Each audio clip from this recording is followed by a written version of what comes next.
Начальник отдела снабжения Коммунтеплокомплектация ГУП ЖКХ Республики Саха-Якутия Елена Ураева рассказывает о буднях. Снабжать все улусы металлом, трубой, задвижками, форсунками, носить спецодежду ее не отпугивает. В сфере снабжения она уже почти 40 лет. Говорит, коллектив дружный, слаженный. Руководство внимательно относится к нуждам сотрудников. На базе комната отдыха, душевая. Все как положено, ведь случается так, что во время чрезвычайных ситуаций люди подолгу находятся на работе. Единственная проблема – козловые краны. Хотелось бы новые, им ведь уже по 30 лет. А в остальном работа как работа, делится Елена Анатольевна.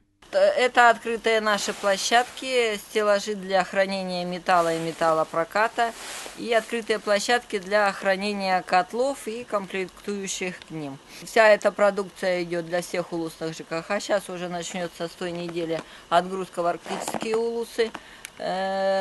Труба пойдет изолированная в этом году, очень большие объемы для Момского филиала, ну и для других также арктических филиалов. Ну, в складе мы еще потом посмотрим, там задвижки для них идут, разная мелочь по сантехнике. Ну, все это будет отгружаться, как машины подойдут по тендеру, кто у нас выиграл в этом году, и будет отгрузка производиться.